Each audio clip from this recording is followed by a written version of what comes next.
Halo semua, kembali lagi di GP Media Channel bersama Kak Hafiz. Pada kesempatan kali ini kita kembali akan membahas prediksi soal SNBT 2024 untuk materi pengetahuan dan pemahaman umum.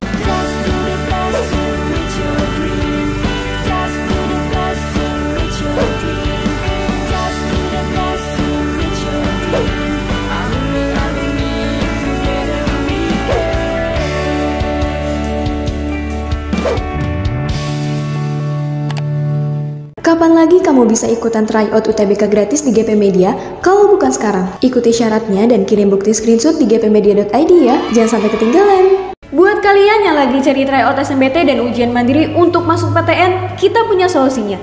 GEP Media menyediakan tryout SNBT dan ujian mandiri untuk beberapa PTN ternama di Indonesia. Mulai dari harga 10.000, kalian sudah dapat ribuan soal prediksi, video pembahasan, dan ada kelas online juga loh. Yuk daftar sekarang! Ya, langsung aja nih ya, tanpa berlama-lama kita masuk ke soal pertama kita pada hari ini. Fungsi kalimat 4 pada teks di atas ya. Kalau kamu mau ditanya kalimat 4 ya bacanya kalimat 4 aja ya, biar enak gitu kan, biar cepet. Kalimat 4 apa bunyinya? Oke, memperhatikan ukuran porsi. Dan tapi kalau biasanya nih ya, kalau ditanya fungsi kalimat itu kita harus menghubungkannya dengan kalimat sebelumnya. Coba kita baca seenggaknya dari kalimat 2.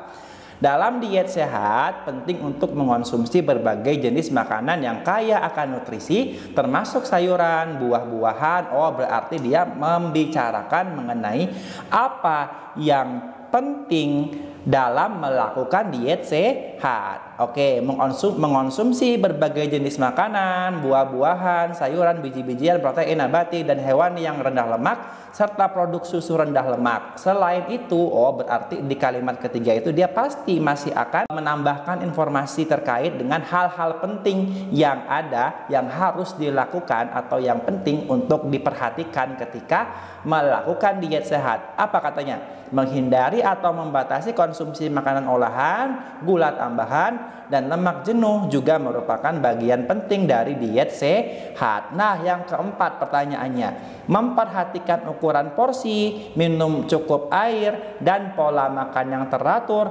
juga berkontribusi ya. Apa sih fungsi kata juga itu ketika dia dihadapkan pada sebuah konteks kalimat?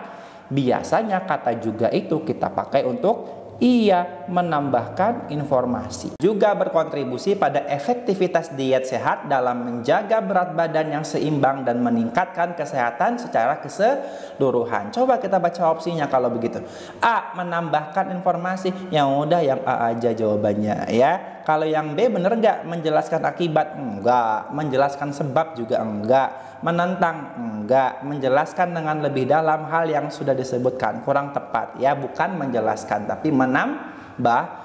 Kalau menjelaskan itu dia berarti yang disampaikan di kalimat sebelumnya itu belum dijelaskan. Nah, dijelaskannya baru di kalimat 4. Tapi di sini udah disebutkan ya apa-apa saja yang penting dalam diet sehat itu udah disebutkan di kalimat 3 dan 4 sehingga bukan di kalimat 2 dan 3. Sehingga di sini posisi kalimat 4 tuh hanya sekedar menambahkan. Dengan demikian yang lebih tepat adalah yang A.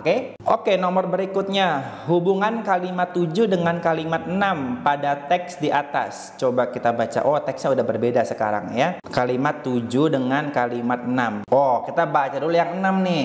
Ya, apa konteksnya ini? Salah satu ciri khas lubang hitam sebagai contoh adalah horizon peristiwa. Mungkin ini terjemahannya agak kurang relevan kalau kamu sering membaca artikel astrophysics, itu biasanya event horizon ya namanya ya. Tapi mungkin horizon peristiwa itu padanan kata untuk event horizon yang biasa kita kenal di istilah astronomi dan astrophysics ya. Batas di mana tidak ada informasi atau cahaya yang bisa melarikan diri dari gaya gravitasi. Oke, objek semacam ini, nah apa sih objek semacam ini? Itu ya black hole tadi ya, yang ada di kalimat ke-6. Karena kalimat ke-6 itu dia membahas mengenai lubang hitam atau black hole. Juga dapat membengkokkan. Nah, lagi-lagi di sini ada kata juga ya. Juga di sini adalah fungsinya apa tadi? Iya, menambahkan ya. Menambahkan informasi. Ya, ini kamu ingat ya, artinya kata juga itu dia berfungsi untuk menambahkan. Objek semacam ini juga dapat membengkokkan ruang waktu di sekitarnya, menciptakan fenomena seperti lensa gravitasi di mana cahaya dari bintang di belakang objek ini dapat ditekuk oleh gravitasi dan menciptakan efek pandangan ganda.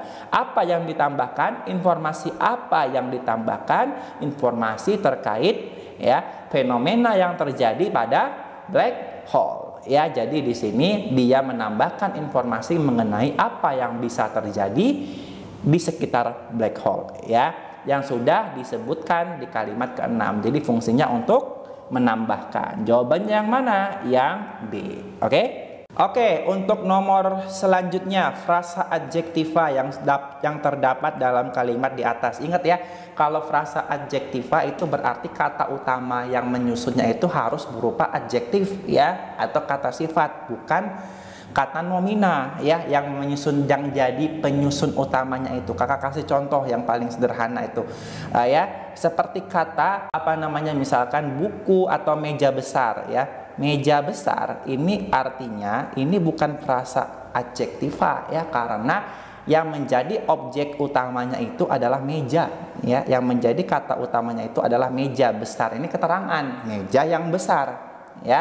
Nah, contoh frasa adjektiva yang benar itu seperti merah, darah. Nah, ya, kata dasarnya merah ya, tapi merahnya itu menyerupai darah.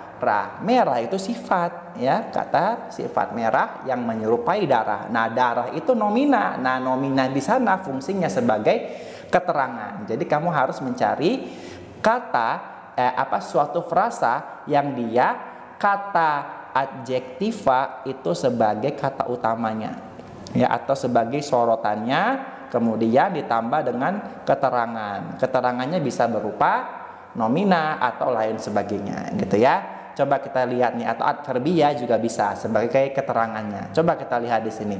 Sangat kecil. Oke, sangat kecil nih kira-kira ini apa yang menjadi kata sorotan utamanya? Kecil ya. Kecil ini menjadi sorotan utamanya dalam kalimat satu. Ya, mana coba sangat kecil dalam kalimat satu? Ini sangat kecil berarti kecilnya kebangetan. Ya, kecilnya udah kecil banget. Nah, artinya sorotannya kecil, tapi kecilnya yang kayak gimana? Yang kecil banget, sangat kecil. Artinya di situ sangat sebagai keterangan, adjektiva kecil sebagai kata utama yang disorot. Berarti sangat kecil itu merupakan frasa adjektiva ya. Kalau ledakan supernova ini jelas bukan, ini ada frasa nominal ya. Kenapa ledakannya nominal, supernovanya juga nominal ya? Bukan. Yang B, ruang waktu, ini juga merupakan frasa nominal, terdiri dari nomina dan nomina ya, bukan ya. Ciri khas. Oke, ciri khas bagaimana kalau ciri khas dalam kalimat ke-6? Coba kita lihat di situ ya. Ciri khas ini dia berkebalikan ya. Tadi ciri khasnya seperti tadi meja besar ya, yang menjadi sorotannya itu adalah ciri ya, ciri yang sifatnya khas. Jadi yang menjadi sorotannya adalah cirinya itu adalah nominal ya. Berarti yang D bukan frasa adjektiva. Kalau gaya gravitasi itu merupakan frasa nomina karena dia nomina dengan nomina, bukan juga. Berarti yang tepat yang A.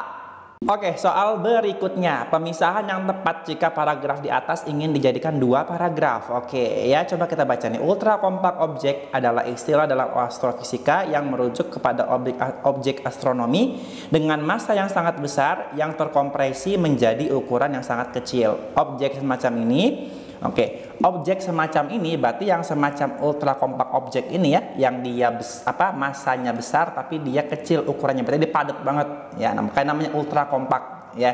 Berarti dia karena ini kita namanya ini objek semacam ini ya, berarti dia merujuk pada objek yang tadi ultra compact gitu kan. Berarti dia masih berhubungan tuh kan, satu dengan dua itu. Dapat terbentuk melalui berbagai skenario termasuk hasil dari ledakan supernova pada bintang masif atau hasil dari keruntuhan gravitasi dalam proses pembentukan lubang hitam. Oke.